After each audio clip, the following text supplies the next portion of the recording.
Fantasy app खेलने वालों की क्या मुश्किलें बढ़ने वाली हैं? क्या जो फैंटेसी ऐप खेलते हैं उनको सजा होगी? और इंडिया से क्या जो फैंटेसी ऐप हैं जैसे ड्रीम 11 या फिर माई सर्कल 11 क्या ये बैन होने वाले हैं? क्योंकि बहुत बड़ी तादाद में लोग हैं जो इन ऐप्स को खेलते हैं।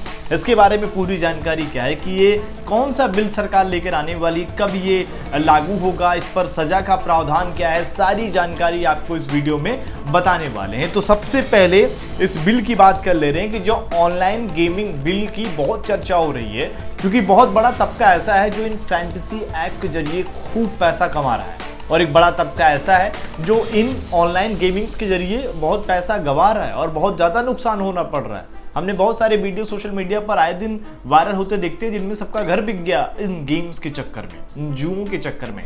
लेकिन फाइनली जो ऑनलाइन गेमिंग्स है उसके बारे में आपको बता दें। दरअसल ऑनलाइन गेमिंग्स बिल जो है ये ऑनलाइन गेम्स पर रोक लगाने के लिए लाया गया है जिनमें लोग पैसा लगाते हैं या सट्टेबाजी करते हैं। कोई भी ऐप अगर मनी ट्रांजैक्शन कराएगा तो उसके खिलाफ कानूनी कार्रवाई होगी। अब यहाँ पर भी समझने वाली बात है क्योंकि ऐप्स भी दो तरीके से हैं। एक जो होते हैं आप खेल रहे हैं पैसा नहीं लग रहा, एक होते हैं जहाँ पर आप बार बार मनी ट्रांजैक्शन हो रहा है, उन ऐप्स पर इस तरीके से लगाम लगने वाली है। तो यहाँ पर आपको बता देते हैं कि किन ऐप्स पर ये एक्शन लिया जाएगा। उनमें से वो ऐप हैं जो पैसे लगाकर खेले जाने वाले गेम जैसे जुआ, सट्टेबाजी को जो बढ़ावा देते हैं, और वहीं किन गेम्स को बढ़ावा मिलेगा उसकी अगर बात करें तो सोशल गेम जैसे लूडो हो गए, जैसे कैंडी क्रश हो गए, पबजी हो गए, BGMI हो गए, ये वो गेम्स है जो आपसे बार बार पैसे नहीं लेते हैं। तो ये इन गेम्स को बढ़ावा दिया जाएगा, नए स्टार्टअप्स भी निकलेंगे।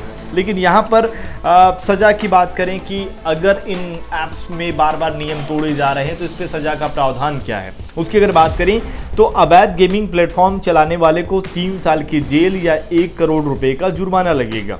इसके अलावा विज्ञापन का जो नियम है उसको तोड़ने वालों पर 2 साल की जेल या फिर 50 लाख रुपए तक के जुर्माने लगेंगे।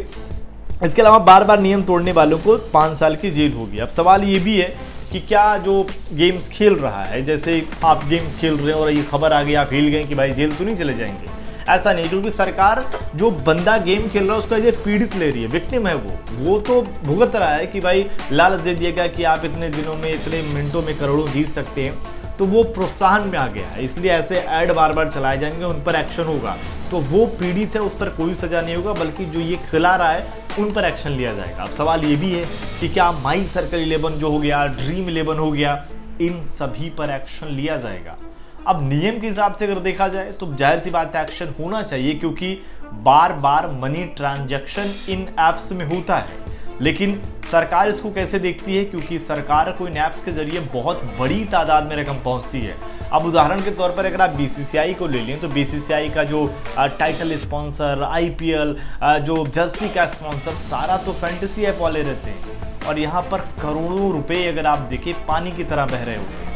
अब इन ऐप्स पर लगाम लगाने के बाद BCCI सभी का नुकसान होगा, क्योंकि इनका कुछ परसेंटेज सरकार को भी पहुंचता है और जो लोग गेम खेल रहे होते हैं उनके भी परसेंटेज जाते हैं। तो खबर ज़रूर है, अगर नियम को देखा जाए तो इन ऐप्स को बैन लगना चाहिए, लेकिन सरकार का इसमें फ़ायदा है तो हो सकता है कुछ लूप होल इसमें से बनकर सामने आ जाए कि ये ई-कॉमर्स वाले हैं, ये वाले हैं, उस कैटेगरी में नहीं आ रहे, इस तरीके से चीज़ें हो सकती हैं। लेकिन आपकी इस पर क्या राय है कि क्या इस तरीके से जो फैंटेसी ऐप हैं उनको बैन होना चाहिए? क्योंकि देश में करीब 100-200 की तादाद में होंगे ऐसे स्टार्टअप होंगे जो इन ऐप्स के जरिए बहुत पैसा कमा रहे हैं और पूरा देश पैसा गंवा भी रहा है। अब आपकी इस पर क्या राय है कि क्या ऐप्स होने चाहिए या आपको लगता है बिल्कुल इस तरीके के ऐप्स नहीं होने चाहिए? कमेंट करके अपनी राय ज़रूर दें।